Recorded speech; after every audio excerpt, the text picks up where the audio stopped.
Birthday. My childhood love for fart jokes developed into my adolescent talent for burping, winning me plenty of esteem among my guy friends. One of my major accomplishments as a teenager was chugging jungle juice. During my youth, instead of beating up boys, I wrestled them, fearlessly taking them on, fully confident in my strength to take them down, and earning myself title of undefeated champion. 3-0. Rolling fatties, smoking blunts, ripping bongs, drinking beer, swigging vodka, throwing parties, and eventually getting caught pretty much summed up an ordinary summer.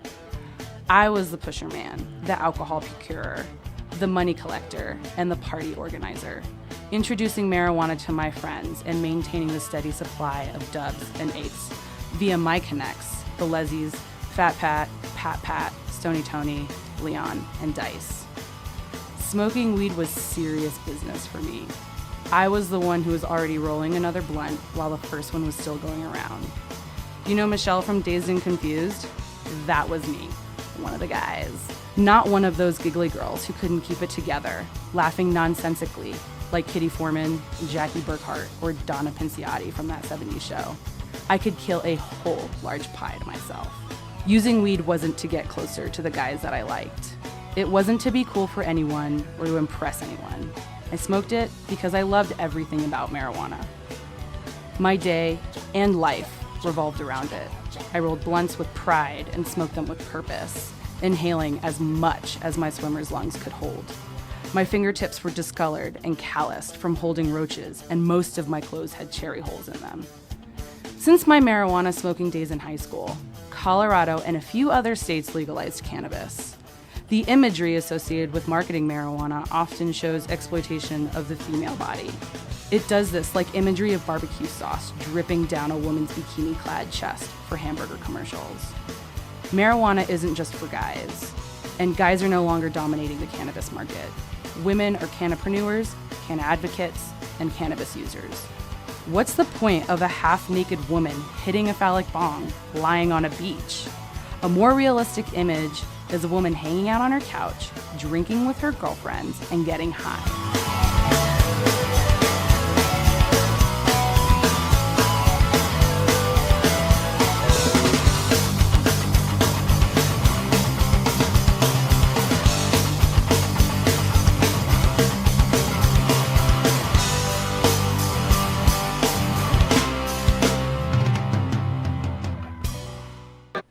Welcome back. If you're just joining us, we're here live in Denver, Colorado from Green Labs, broadcasting tonight on cable, channel 56, and on the internet, wmmjtv.com/live.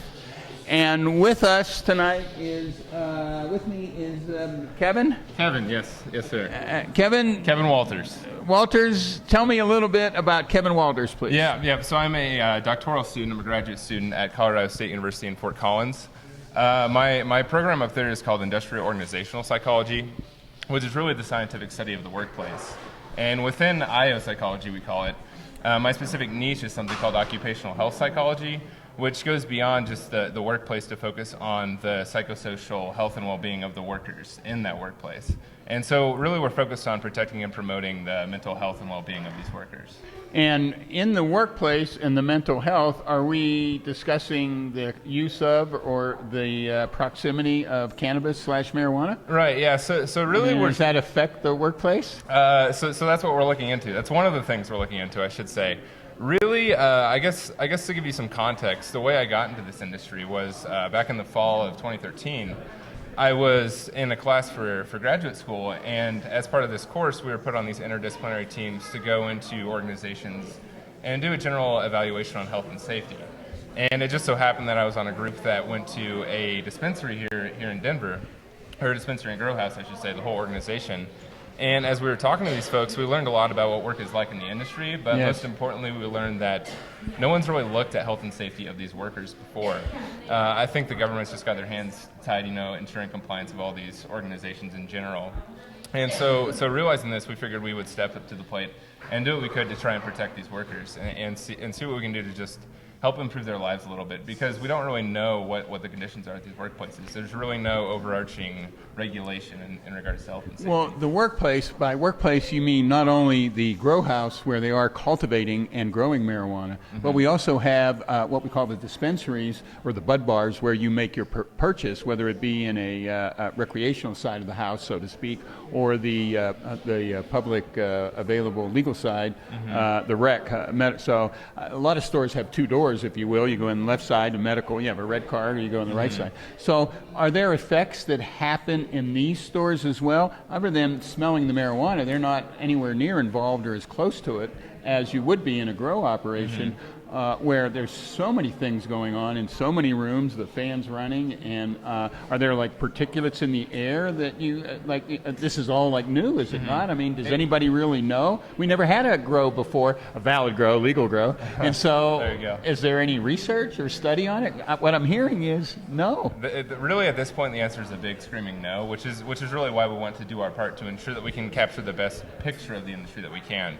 So we're not discriminating to one particular job in the industry. So it's overall general. Exactly. So we've surveyed from a little over 200 workers in the industry, from places like dispensaries, grow houses, manufacturing facilities, security, management, who's doing more of the office job, and really, each individual job is going to bring with it its own particular degree of stressors or things that could lead to stress on your body. So in the grow facilities, that's when they're really exposed to the plant. Yes. They're exposed to pesticides. Yes. If they're trimming the plant, there's ergonomic issues with trimming a plant for 8 hours a day. Right, all over the oil we make with that. And then you flip to the dispensary side, and while they're not necessarily doing any of that grow work, there's a whole different component of interacting with customers and with people. And so that brings certain other psychosocial stressors to the workplace. And so really we're trying to just capture as broad an image as we can to make sure that we basically identify any problems now while we can before they get to be something Sure, bigger. in the early stages.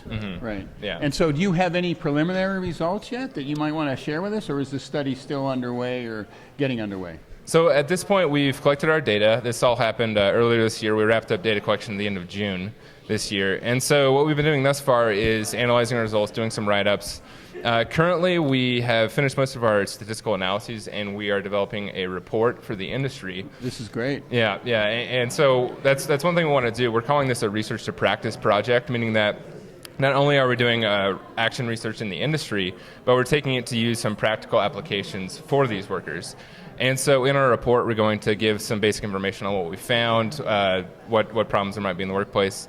And also we're going to use this to develop training recommendations for the industry so that we can give them something to do to address these issues right away. And so at this point, I guess I wouldn't want to share too much information because I'd like to make sure the industry is the one who gets their hands on it first. All right. But basically, we're assessing different psychological stressors in the workplace, different physical stressors in the workplace, so things like working with the plants, all that jazz.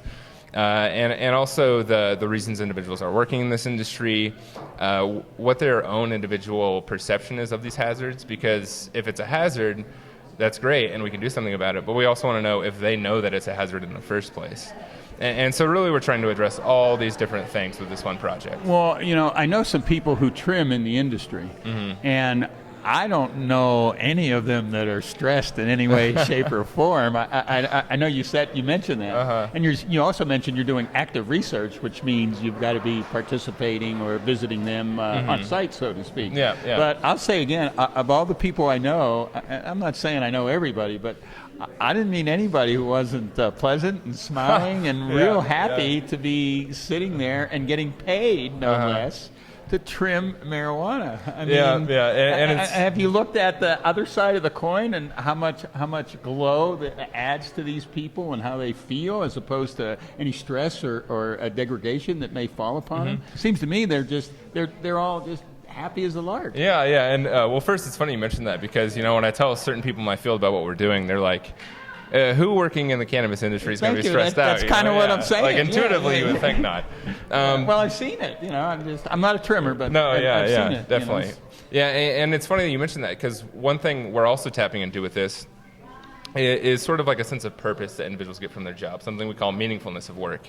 And we know that individuals who work in a job where they really get a good sense of purpose from it, they feel like they're giving something back. Right. That has positive implications for both them in terms of their own well-being and also for their organization in terms of what they're bringing to the job. And so that's another thing we're capturing with our survey. There you go. So maybe you should become an occupational health psychologist because you're spot on there. No, I'm stuck on the TV show, but that's okay. We'll have you on to discuss it for us. You're right up the street in Fort Collins. Yeah, right? Short drive. Right. And the school was sponsoring this study, or did you guys get a grant for that, or how did that come about? So this all started back so I mentioned in fall 2013 is when we first got into the industry. In spring of 2014. We applied for a grant through NIOSH. I'm a trainee in occupational health psychology through something called the Mountains and Plains Education and Research Center. And through my traineeship there, I was able to apply for this, what they call a pilot grant, through NIOSH, the National Institute for Occupational Safety and Health. And so we were able to acquire some funding in order to do this study, and it really was a lifesaver in terms of being able to do this this research, because it required a lot of resources to do this. I had to make a lot of trips. I think I can honestly say I might be one of the only people who's been to every dispensary in Fort Collins, Boulder, and probably about a fifth in Denver or so. Congratulations. Oh, thank you. Yeah, that's a lot of knocking on doors. But yeah, lots of door knocking. And so really it was a very resource-intensive process. And so we were very fortunate to have that funding there to help us through that. Well, you mentioned occupational therapy and safety, and that's really what we're talking about, the safety for the workers who are employed in this industry. Mm-hmm. And quite honestly, as I understand it, we really have no study or information behind the effects, or as I said, they're all smiling and happy, but there must still be potentially, let me just say, some side effects or some especially working with in the grow with the pesticides and other things that like any operation, you would wear gloves or hopefully some sort of protective gear. Right. The purpose of a person in the grow room wearing the protective gear is more so to keep the plants from getting the human infection, as opposed to the plants giving an infection, to the human. Do I have that right, or is that? In the operations, it's not a clean room and it's not an OR, but you still take the precautions to effectively prevent the spread of inhabitants or diseases? There's things like mildew, mold. All those are huge issues when you're growing cannabis plant. And as you mentioned, quality control is huge in this industry. Some of these grow houses I've been to, they're rooms with $250,000 worth of product in that room. Yes. And things like mold and mildew, from what I hear, I'm not a grower, but I hear that those things can spread overnight if you let them. And so quality control is huge. And so, like you said, all that PPE, that personal protective equipment, a lot of times they use it just to protect the plants themselves. Right. That's how that's how I originally viewed it.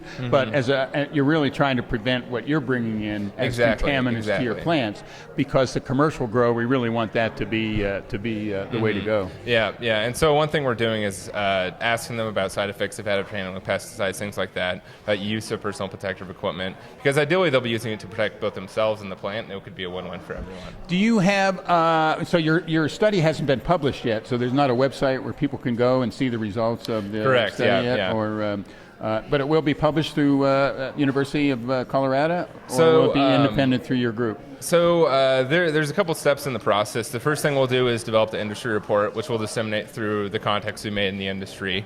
And then beyond that, we might submit to publication. But that's really our individual authors writing up a manuscript and submitting it to certain academic journals. And so that's kind of yet to be determined, I would say. All right. Well, obviously, we look forward to seeing it. I personally want to read it as well. And so hopefully that you have a projected timeline when that'll be available. That report will be available. We're hoping early spring. I'd say. Early spring. It's probably a good bet. All right. If you're just joining us, I really appreciate you coming down tonight. We're here live in Denver. We're broadcasting from Green Labs in Denver, Colorado. We're on Comcast Channel 56. We're on the internet at wmmjtv.com/live. And don't go anywhere. There is so much more to follow. We have a whole lot for the program tonight. We have extended programming hours. So stay with us. We'll be right back. Thank you. Yeah, thank you. Thank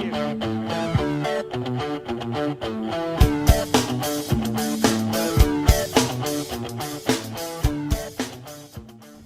I grew up hanging out mostly with boys in Brooklyn. At that time, our sidewalks were not littered with strollers and tricycles, but instead were littered with needles and used condoms. I was a rough and tough tomboy, learning how to use a screwdriver before learning how to braid my own hair.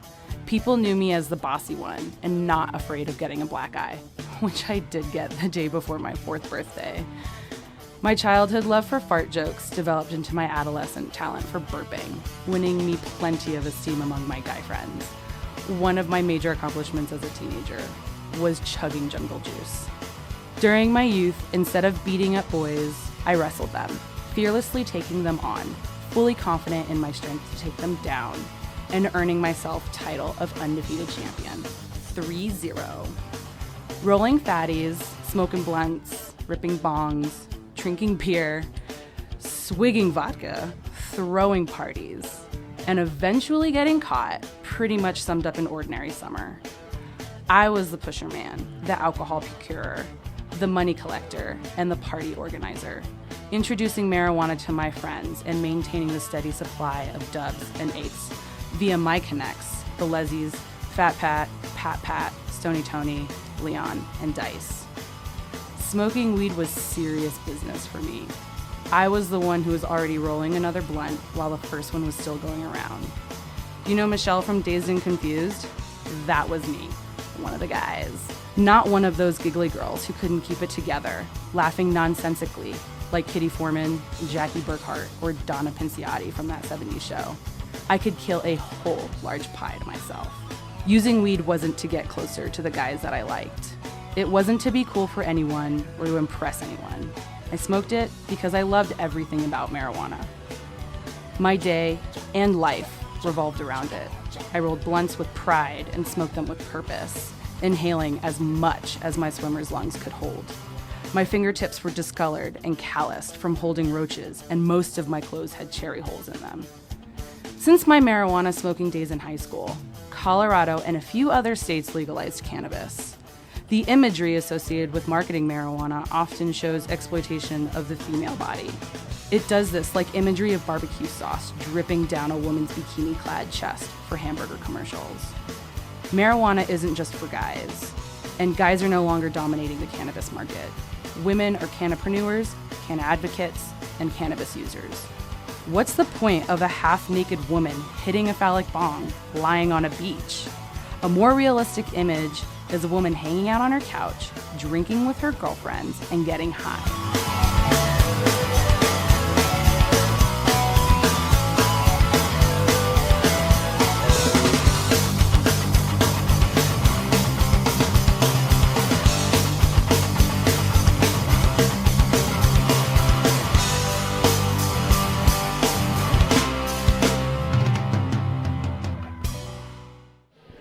All right, good evening, everybody. My name is Marty Otanez. I am the project organizer for a story-based approach to cannabis research, education, and funding. And I want to welcome you and all the audience members here and those of you online watching.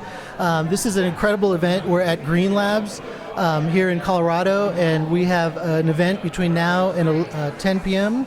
with a series of panels, one on production, one on consumption, and one on funding. And the purpose of this event is to raise awareness and get individuals, academic people, get individuals who are community members to discuss the events or opportunities available to do cannabis research and education. So after panel number one, we have a dance group. It's a Aztec dance group. It's We Sile Poshli from Denver, and they're going to come after panel number one and bless the space. But what I'd like to do to get started is I want to introduce on my left two individuals who are going to be on panel one. So you're looking at panel one. Next to me is Jolene with the OSHA Connection, and then Frank Conrad with Colorado Green Lab. So we're going to have a little back and forth, and I'm going to turn it to Jolene to introduce herself and give us a little background about her work in the cannabis sector. Thank you, Marty, for organizing this and bringing us here today. We really appreciate the opportunity to speak to everybody. My name is Jolene Donahue. I'm the owner of the OSHA Connection, LLC, and we help employees avoid unnecessary fines through OSHA compliance and employee safety programs. We've been working with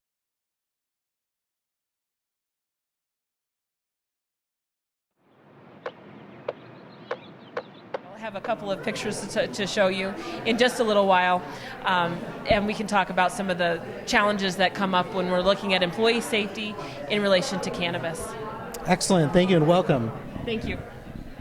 Hi, Marty. Thanks for being here. My name is Frank Conrad. I'm the laboratory director of Colorado Green Lab, which is an analytical testing facility for cannabis in Denver. We actually test quite a lot of things, including fungicide resistance in like powdery mildew, resolve like problems with like analytical testing, validate processes for extracting edibles. We've actually done a lot of like problem solving in the cannabis industry. Particularly focused on like pesticide resistance lately, because it's become a growing issue in cannabis cultivation after the last 2 years have expanded it enough to become a problem. So anyway, thanks Marty. What now? Excellent. Well, thank you, Frank. So what we'll do is I want to keep this real simple and I want to keep it informative. So the first thing I want to ask both of you, and as you can see, the running theme is production issues. So Frank mentioned a bit about pesticides. I know Jolene does work looking at worker protections and occupational health and safety issues. So can you go a little bit deeper into some of the top issues right now that you're working on in order to make the workplace a little safer for workers as well as employers to be good employers? Absolutely. There are two main areas that cause us the greatest amount of concern. One of those has to do with electrical safety, simply because there's so many lights, there's so many different operations that are needed in a high humidity or a wet environment. And so what we're finding is that workers are exposed to electrical concerns where they're not really aware of what those hazards are.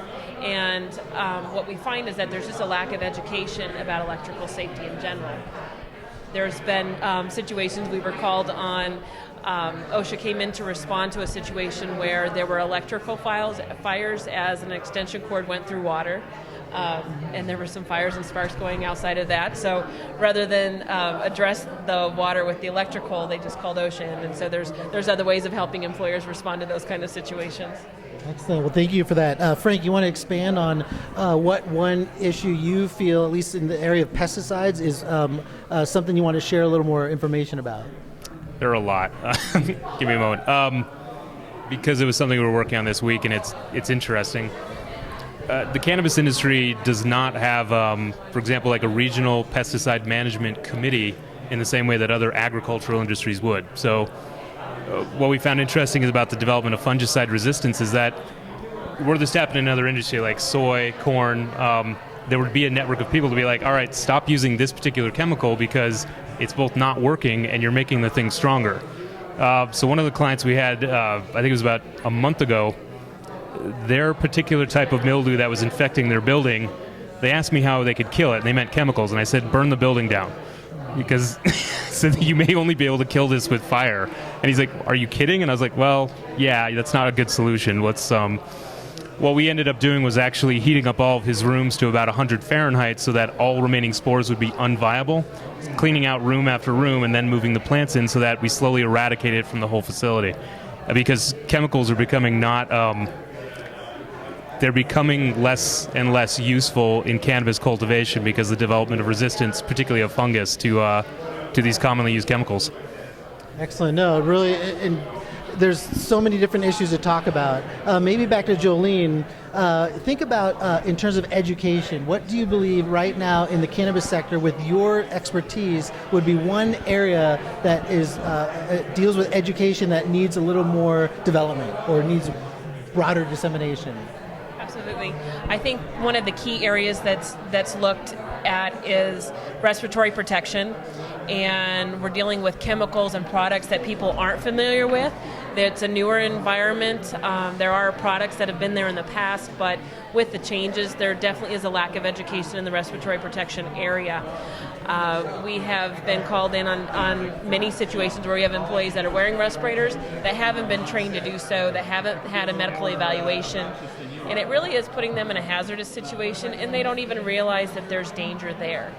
They see a dust mask, they see an N95, which is actually a respirator, and they don't realize that there's a hazard with putting that on. They think they're protecting themselves from something. So there's an education piece about what they're actually protecting themselves from, as well as what they need to protect themselves with the respirator themselves from. Excellent. Frank, you want to also go and share with us an issue that deals with education, like increasing knowledge among consumers, but also among the general public and, of course, decision makers. Well, related to consumers, we have product testing for every other industry. And I think that consumers are so used to seeing you should not use this product because of this danger, that they feel safe. And that it's assumed generally that cannabis is getting the same level of testing and has the same level of regulation as other more mature industries, and it doesn't. It's not really its fault. I mean, it's been only around for around 2 years recreationally, and that's when it really boomed. But that consumers, that lack of knowledge there may lead them to making choices that they assume may not be dangerous, but they actually might be more harmful than typical products. The federal government regulates a lot of industries and tests for contaminants. I made the interesting example on social media the other day that a couple years ago there was a contaminated dog food and cat food coming from China, and that this was a big deal, and that there was testing for it at the FDA level, and that it seems a little strange that the federal government would, all right, this is a priority, and despite the number of consumers potentially using cannabis products that have pesticides in them, they have not intervened. It's an awkward situation. The federal government, it's still illegal. It's legal at the state level. They're kind of like, all right, let's wait to legalize it, so everyone's slowly moving toward that. But in the meantime, consumers are getting exposed to chemicals that they wouldn't otherwise be exposed to. Wow. No, thanks again, Frank. And Jolene, it's so great to hear both of you. I think what I want to now is switch gears a bit, maybe take us back a bit and tell us a bit more, like when you first got started, what was that, the line that you crossed at one point when you realized, my God, now I'm into cannabis? Like, was there one moment you remember? Can you kind of share that with us? I don't know that I had one particular moment, but it was a very specific decision to make. I had several phone calls where there were complaints being filed unjustly against employers, disgruntled employees that were no longer working there, and employers that were just being blindsided by unnecessary fines. And so just the entrepreneur in me wants to help. And so with that, I decided to take the leap and work with the cannabis industry because they need help. And no employer, no business owner, period, should be blindsided by something that they don't know exists. And so giving them the tools to really take back ownership of that is something that I take a lot of pride in. Excellent. That's great. Well, I was working as an analytical chemist in the petroleum industry, and there's so many questions in cannabis because it's been illegal for so long that haven't been answered, that most of the experiments we do in our lab every day no one has looked at them before. And it's, at least with modern tools. So when I decided to switch from that industry to this one, part of it was because it's really fun to get to do science experiments every day and learn something new and then put up on a blog, and it's completely new to everyone. So that was it's probably about 3 years ago now. And we moved into working in cannabis. We started our lab about 2 years ago and moved into our current space 1 year ago. So 3 years ago in October. All right, so both of you, interesting history. So what I'm going to do is just take a second, and I want to tell people we're live on Channel 56 through the help of Denver Open Media, and we're here at Green Labs in Colorado, actually Denver specifically, and I want to thank Green Labs. I also want to thank Denver Open Media, WMMJ-TV. Also, Goodfellas Bail Bonds is one of the gold sponsors for the event, and Cloverleaf University is also a gold sponsor. Story Center, based out of Oakland, has been a supporter of this. So I just want to say thank you to everyone. And we do have a pizza truck out in the back here at Green Labs for those that are interested in pizza and Coke. So what I want to do now with those two speakers, Jolene and Frank, could you tell me or share with the audience here, what one thing do you think would be great to have more research on? Like in OSHA Connection or in Colorado Green Lab, what one thing do you think it would be great to have a little more research, and then explain your answer? Absolutely, that's a great question, and one that I'm really happy to answer to bring up today. More testing on what's actually in the air, and I will explain that because it's kind of broad. I work on a regulatory committee with the state of Colorado, and there's a whole team of industrial hygienists that have come into laboratories, that come into grows and dispensaries and tested surfaces, tested the air, tested the environment to see if there was THC in the air. To see how much people were being intoxicated by the chemical, and it was very negligible. However, there have been times where there's baking or in the process of making edibles, where we've heard stories about people being greatly intoxicated, and or the employers are using employees that have a higher tolerance at peak times. So that means that there must be more in the air than we're actually realizing. And so I'd really like to see some additional testing as you're going through those areas on how much is actually being ingested while those processes are taking place. Got it. Excellent. Thank you, Jolene. Hang on one second, Frank. So I want to emphasize to people, we're live now on Denver Open Media channel 56. And what I want to tell people is we have a live audience here. We're having some technical difficulties where the audience members can't hear us. So I'm going to take 1 second and just talk to our audience to let them know in a few minutes we're going to open up to any questions that they may have. So just bear with me a bit while I deal with this technical issue because we don't have a PA system. So ladies and gentlemen in the audience, thank you so much for coming. We apologize. We are having some technical issues in the sense that I was instructed that we wouldn't need a PA system, so obviously that's not correct. So I do apologize at the inability of you guys to hear us. So what I would like to ask, if anyone wants to get a little closer to be able to hear us, that would be great. But in a few minutes, we're going to ask anyone in the audience if you have any questions. We have Frank and Jolene here who've just been talking briefly about issues related to production and different issues associated with workers, different issues associated with pesticides. And so in a few minutes, if you're interested, we'd love to have, if you have any question for either of the two, it'd be great. We're happy to entertain those questions. So again, I apologize, bear with us. If you really want to hear, we'll do our best to raise our voices so people can hear us, but I think you literally have to get like in a semicircle about 6 feet from the table. So feel free to crowd around. And it's just, this is show number 1 out of 3, and so it's, as you can see, a learning curve. But again, we were honored to have you here. And then in a few minutes, we're going to wrap this panel up, and then we have our Aztec dancers, which we'll have perform here. So thanks again, people in the audience. So Frank, you want to expand on a research issue that you think needs to be done? Yeah, so we do a lot of like scientific research on like pesticide resistance, but I'm going to move away from that. One of the things anthropologically that would be interesting, sociologically, is that consumers in Colorado and even in the United States are very cognizant of pesticides used on fruits and vegetables and organic produce. And that Colorado, that consumer perspective of cannabis is that often that it's organically grown, but it's actually not in many cases. So some manufacturers and growers are moving toward that standard, but that consumer perspective, it would be interesting to find out what their knowledge is of what pesticides and at what level they're used on cannabis cultivation. Excellent. So maybe another kind of question for both of you is, why is it important for a consumer of cannabis to be knowledgeable about the potential for contaminants in the product? So are you suggesting, Frank and Jolene, that there are issues at the workplace level that are harmful for workers when it comes to pesticides, or when it comes to using the product? Why is it valuable for that knowledge of the consumer? Like, are there public health issues that you're concerned with? Do you mind if I? No, go ahead. One of them is that cannabis is one of the only 2 commodities that, well, there are other ones that are illegal that people smoke, I guess, but okay. So tobacco is an agricultural commodity. People smoke it. So is cannabis. Most other types of pesticides that are used on cannabis versus like grapes, you don't smoke most other types of produce. Burning chemicals and inhaling them is generally not as healthy as eating them. You don't want to do either, but one is worse. So that's one of the things that, at least in terms of consumer protection, is it's not an obvious leap, because the only other commodity is tobacco, and people do not associate tobacco and cannabis. But in the way that they're ingested, at least flower, it's similar. How about a different perspective from you, Jolene, with your expertise in the workplace and potential hazards or risk of hazards that you find? Generally, we find a lack of education across the board. Employees aren't aware of what they're working with, and so sometimes they are using too much protective equipment, which is okay, but a lot of times what we're finding is that they're not using enough.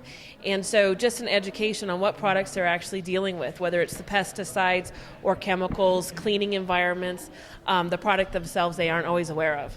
Okay, excellent, thank you. So right now, again, I apologize for our live audience. We're having some audio issues. If you want to hear, I encourage you to come close, like almost like a group hug. So now what I'd like to do is ask if there's anyone in the audience that has any question that deals with production that you'd like to ask Frank or Jolene. This is related to pesticides. Is there much cannabis that is raised aquaponically as opposed to hydroponically? The reason I ask that is that aquaponic technology tends to avoid pesticides, because any pesticides that's applied to the plants is actually harmful or even lethal to the fish. So it tends to be kind of an organic technology in general. You want I'll have to pass the floor. Do you want to restate the question so people can hear it? Sorry, what was your name? Oh, remember? What is my name? Oh, I don't have to add. Question was, have we seen a lot of aquaponic culture conditions versus like hydroponic? Is that accurate? I've never seen that. I'd be interested to see that happen. A student of mine had converted a medical marijuana facility in Boulder from hydroponics to aquaponics, and which basically the fish are providing nutrients instead of No, chemicals. makes sense. And he said that the productivity of the plants increased about 50%. So it's a technology that avoids pesticides that is worth looking into. So thanks, Greg. What comes to my mind when I heard that question, from a research perspective, we don't have a lot of knowledge of these experts who smoke marijuana and know like the intricacies of it. So a potential research project is you get a number of people who smoke marijuana produced in soil, a number of people that smoke marijuana produced in hydroponics, and a number of people that smoke weed produced in aquaponics, and you assess, can these experts, I'm no expert, I couldn't tell the difference, but I bet there may be a person in the audience that might have the ability to tell the difference between those differently grown weeds. So thanks for the question, Greg. Any other questions or observations about production issues for Frank or Jolene? All right, I got a question for you. Okay. We have an audience member with a question. Since nobody else can do you know of any particularly effective pesticides that are OMRI certified that are good for growing that could replace a lot of pesticides that have been causing a lot of the recalls lately? Can you restate the question? It was OMRI certified Organic Materials Review Institute, I believe. so like grass, generally recognized as safe. It's probably equivalent. Put the mic by your... Oh, sorry. Generally recognized. Question was, are there any OMRI certified pesticides that can replace the current synthetic pesticides that are being basically being banned against cannabis cultivation? The general perception is that, and this is not a statement of my opinion, the general perception is that many organic pesticides, they don't have the same mechanism of action, and therefore they don't have the same efficacy as synthetic pesticides. That being said, with the rise of fungicide resistance, one of the points that's made about powdery mildew in other industries is the best way to not have it is to never get it. So having practices, for example, in like the hops industry in the Pacific Northwest, one of the cultural practices they have is that at the start of a season where they would ordinarily get powdery mildew, they strip off the lower levels of leaves that would get infected, and it reduces the rate of infection by 60%, no pesticides, because they know that it will be a problem at a specific time during the year. So it doesn't quite answer your question, because the perception there's been no side-to-side testing with some of the organics compared to the synthetics. This would ordinarily be something that, say, a federal agency would do. There's been no real side-to-side testing or research published on that on cannabis. Great question, thank you. So maybe for Jolene, I understand that some workers and employers, they want to do the right thing, and so people are using protective equipment, whether it's a respirator or some other, gloves. So give us a little bit more depth on what's one concern you see in terms of workers' knowledge of these ways to protect their health. So there's a great lack of knowledge, and I spoke about that briefly with respirators and the use of respirators. They are a way of inhibiting your breath and things that are going into your breathing zone. So if there hasn't been a medical evaluation, or if there's an underlying condition that we're not aware of, there can be great problems by putting a respirator of any type on. And there's just a lack of education about that because they're so common. We see a white dust mask at Home Depot, and so we think that it's okay to put on, where in a work environment, when you're wearing it for multiple hours, it can really cause a problem. And so just helping not only the employer but the employee know what those risks are when they're taking those steps is very important. Excellent, thank you. So one thing that's very unique about this small and intimate panel is I've actually, as a professor of anthropology at the University of Colorado, Denver, I've reached out to these two individuals as part of my effort to do collaborative or community-centric research. So we've been pretty lucky. We wrote a proposal to collect urine samples, and through the urine samples, try to understand levels of exposure to pesticides. And so what I want to ask you both, the proposal was submitted to the med school here in Denver, but what I want to ask you is, what are one or two things that you recommend academic people should think about if they want to reach out to consultants or reach out to experts to make partnerships? In other words, what worked well or didn't work so well with us trying to collaborate in a research proposal? Wow. One of the things that worked really well is Marty doesn't let me talk too much or write too much. It's easier for me to write a 10-page paper than 100 words that simply say what I was going to say. So that worked really well. My business partner talks about that all the time. Yeah, that was actually, I think, a very successful, very succinct collaboration. And I think one of the key points was having a clear goal of what the end result would be, what we're really looking to accomplish, to see whether the skill set that I bring is one that would actually be complementary to the project, or if it's going to be outside of my expertise. So having an idea of where we're going. Excellent. So another question along those lines of trying to develop collaborative partnerships between academic people and people in the trenches, could you tell folks, let's say 12 months from now, what kinds of collaborations don't exist but you'd like to see exist, and focusing on what topic? Everything. I mean, to anyone in the audience, like, what questions do you have about any of the things related to marijuana that you've questioned before? Raise your hand if you've heard if it burns white ash versus dark ash, that it's contaminated or not. Who's heard that idea? Just a couple of you? Okay. So one of my friend Damien, who might or might not be here tonight, there he is. One of the points that he and a couple of cannabis smokers told me is that if your cannabis ash is dark, then it means you had chemicals or pesticide in it. And if it burns white, that it was clean. And I was like, I wonder if that's true. And I realized nobody had ever tested that, but that's kind of like common community knowledge. And as a scientist, once we get our mass spec up and running, that's a fun question to answer. We can put it to rest. So in terms of like anyone else in the cannabis industry, like, we have a unique opportunity where something has been not studied or blatantly misstudied for 70 years. There are many types of cannabis papers that came from law enforcement that when we've tested them in my lab, I was like, oh, that's not even true. So we have an opportunity, everyone. If you have a scientific question you want answered, go ahead and ask a scientist who's in the industry. We'd love to test it, whatever it is. I think I'm still at a loss. I just have so many thoughts in my head. As far as the OSHA regulations go, they've been in place for a number of years. There is still a lot of unknown ground as to how it's going to be received. Because it's not yet federally sanctioned, the inspections done by OSHA are not routine, but it's on the horizon. And starting in 2016, OSHA is making some major changes. One of those is that the fines are increasing from a table of 7,000 to almost 13,000. For serious citations, which is most of what they find.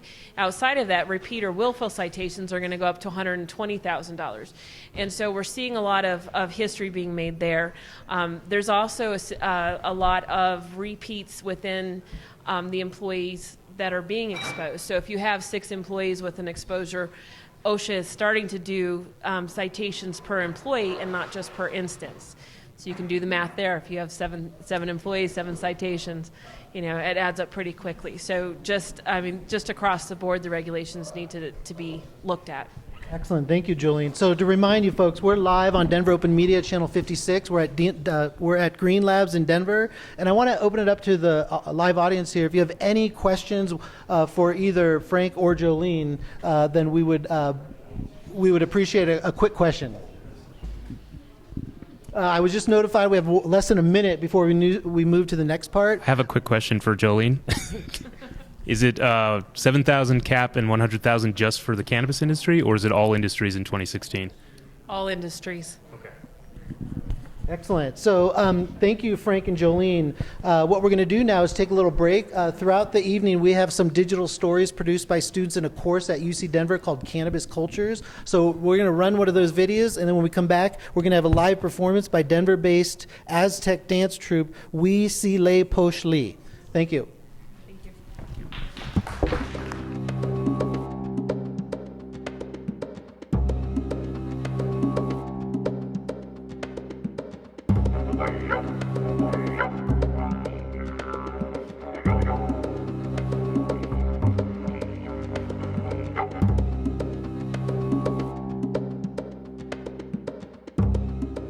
My old friend Chuck in St. Louis got a hold of me on Facebook. He said that he wanted to visit me in Denver in the summer of 2015. Chuck and another friend from Washington State drove in an old BMW to see me. They planned to smoke or eat what they bought while still in the state. After the visit, Chuck and my other friend would drive straight to Missouri and return to work.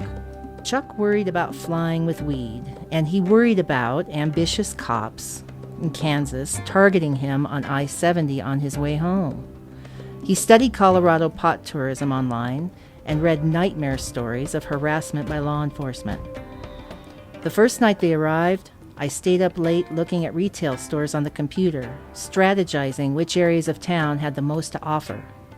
The next day, I told my friends about the Green Mile, a cluster of 10 stores or more on Broadway. I'd never been in a dispensary.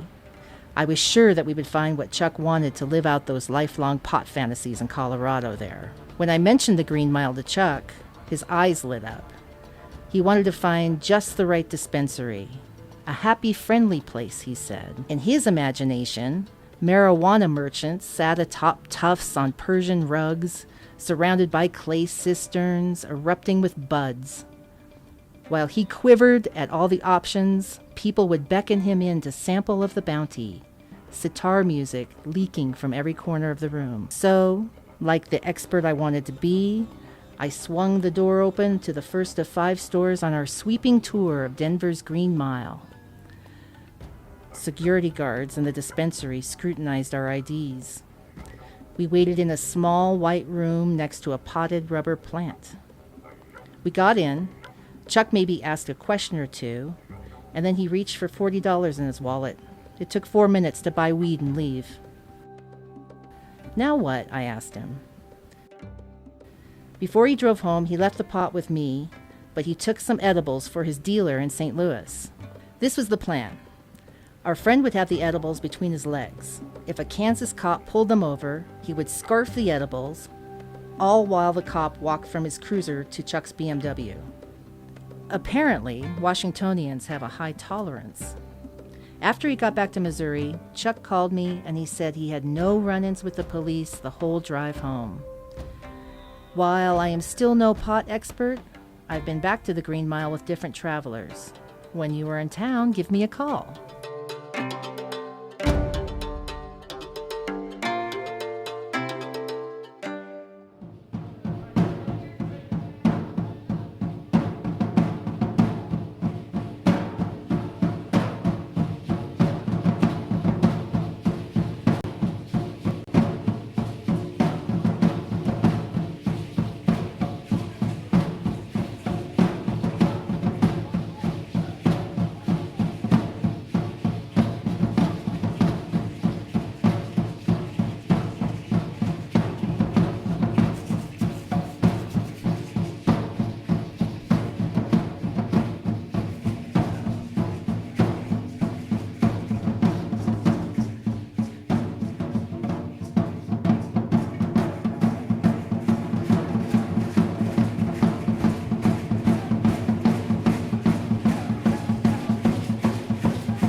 and honor the work that's going here with a salute to the 4 directions with these shells.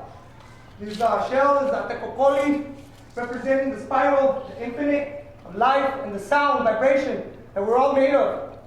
And we're going to send this forth out into the direction so that all of the motion, all of the activity, and all of the work that is going here can go out into the 4 directions. It can go out and to create more and stronger and beautiful relations. There you go.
We'll be back with more panel discussion right after this. All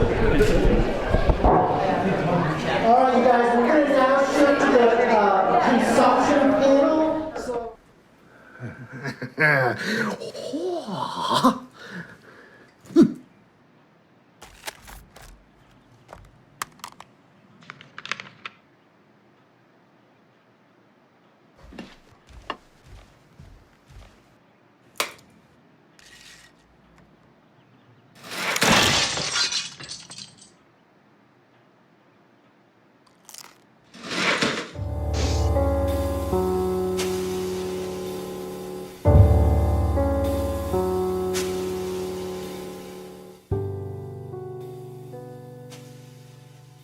It's a misty Sunday morning, and I am sitting at our usual wobbly table at the Laughing Goat Coffee House in Boulder. With a hot ginger tea in front of me, I hear the chatter of others as my friend Sahara puts away her color-coded public health notes that she keeps in a 100% recyclable notebook. With 10 years of friendship and trust, she begins telling me about the wonders of medical marijuana. As I listen, I can hear her mother with her strong Persian accent disapproving. Marijuana is not healthy. It's for drug-addicted, violent, and homeless men with no societal value. Sahara is pleased that I am a good listener. We laugh and sip each other's teas. This past year, Sahara and her significant other lived in a cannabis grow house 20 miles west into Coal Creek Canyon. The log cabin-like house had been passed on to its third generation, free-spirited gypsy member that she grew to fall in love with. He lived rent-free to illegally grow 75 thriving plants of Blue Dream, Snoop OG, and Platinum Kush. Sahara was assigned to tidy up the work environment and trim the flowers when ready for harvest.